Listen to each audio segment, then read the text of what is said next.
The HITECH Act. We've all been hearing about it, and every day it seems like there's new detail coming out, new blogs discussing it, and a whole lot of conflicting information floating around, making it hard to know what's fact and what's speculation. Part of the problem is that while there's a fair amount of facts in the Act itself, the implementation is still being designed, and there are lots of caveats that you need to be aware of if you're going to get the most out of it. So when it comes to an explanation of the Medicare-related incentives themselves, let's sort through the clutter and dig out the nuggets that you'll need to understand. The Act was signed into law on February 17, 2009 as part of the American Recovery and Reinvestment Act. The main goal of the Act is to encourage the adoption of electronic health records, or EHRs, through incentive payments to physicians and hospitals. Overall, the estimated cost for implementing the HITECH Act is $19.2 billion.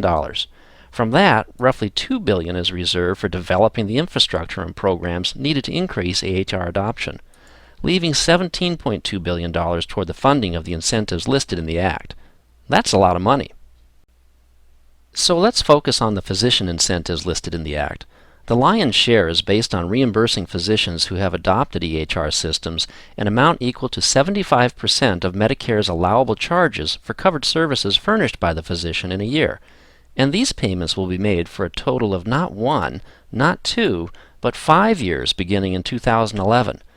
Oh, and it's not yet known if those payments are going to be made in the form of a single consolidated payment or periodic installments.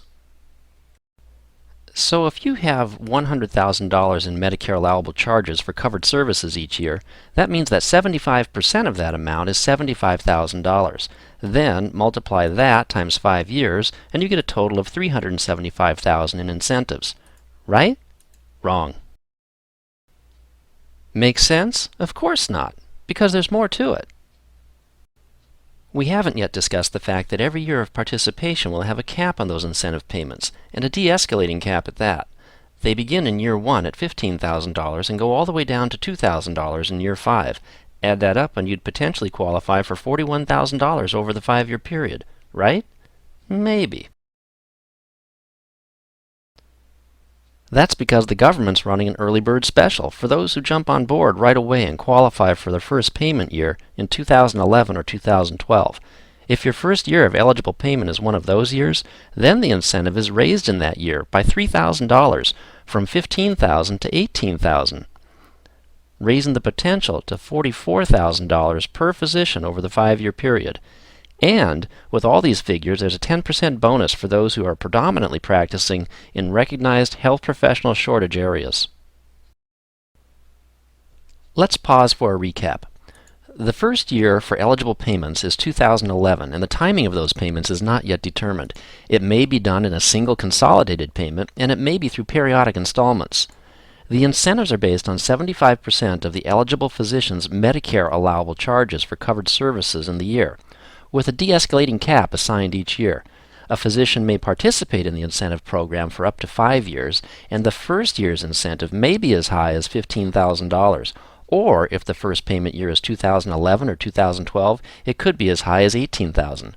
The maximum potential incentive over the course of the 5 years is $44,000 or $48,400 if the physician practices predominantly in a recognized health professional shortage area. But wait, there's more. Just because you have an EHR system doesn't mean that you automatically qualify for the Medicare incentives. There are, in fact, some eligibility rules. The government believes that hospital-based physicians who substantially furnish their services in a hospital setting, such as anesthesiologists or pathologists, will already be utilizing EHR systems that the hospitals are expected to put in place with the incentives that they're receiving. So, this group of physicians are not eligible. Then there's the issue of meaningful use, and there's much discussion about that topic these days, at least in part because the details are not yet finalized.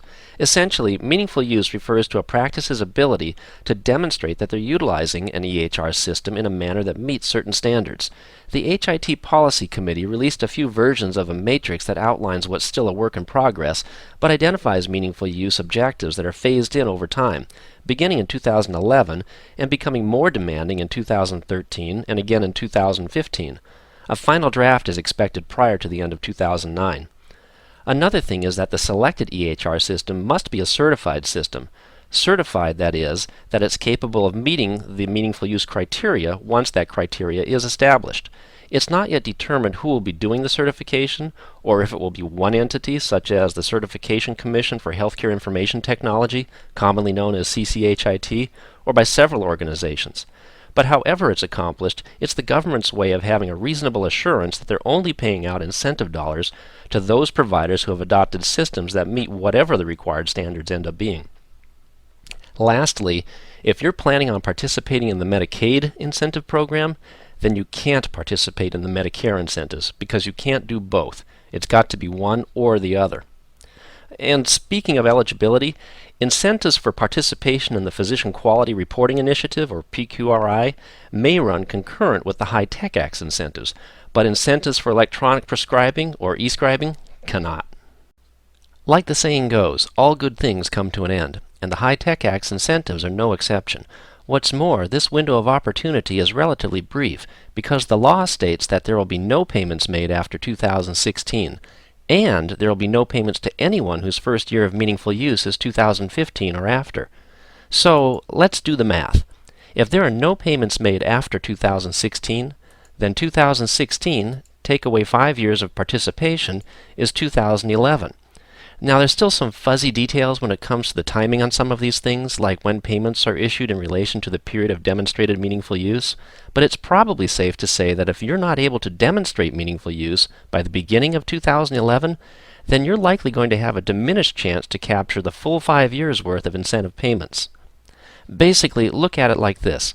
To qualify for the full amount of incentives, you'll need to be concerned with speccing, implementing, and learning your system no later than 2010 so that you're up and running and able to demonstrate meaningful use by the following year.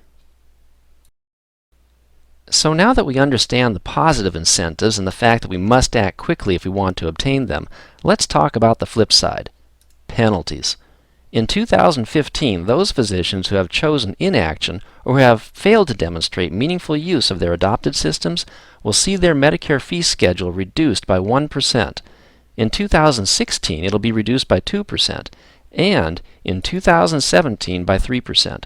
In 2018 and thereafter, if it's determined that there are fewer than 75% of eligible physicians who are meaningful use EHR users, then the reductions to Medicare fee schedules will continue by 1 additional percentage point each year, but not by more than 5% overall. So let's do another round of recaps. Regarding eligibility, hospital-based physicians are excluded from the Medicare incentive program, and only systems that are certified may be used. You can't participate in both the Medicare and Medicaid incentive programs. It's got to be one or the other. Meaningful use will need to be demonstrated, and the standards for this will increase over time. Beginning in 2015, those not demonstrating meaningful use or not using an EHR at all will see their Medicare fee schedule reduced by 1%, and this could grow to as much as 5% by 2018. PQRI incentives can parallel the Medicare HITECH Act incentives, but e-scribing cannot. So, is it time to get rid of all the paper and to stop all the scribbling? There's been extensive research done that demonstrates utilizing an EHR system helps to improve patient care, increase patient safety, and simplify compliance in this nation's healthcare system. The takeaway from this presentation is this: don't wait, because a well-planned EHR implementation may take as much as a year, and EHR companies with certified systems are likely going to experience considerable backlogs. So if you've ever thought about migrating to an EHR system, now is the best time to do it if you're going to be ready to qualify for incentives in 2011 and the full 5-year bonus. Don't miss this window of opportunity and take full advantage of the many benefits of going digital. If you'd like to learn more about introducing an EHR system into your practice, about some other topic, or about the TheFoxGroup in general, give us a call, drop us an email, or come visit us on the web. The TheFoxGroup, providing excellence to the healthcare community since 1989.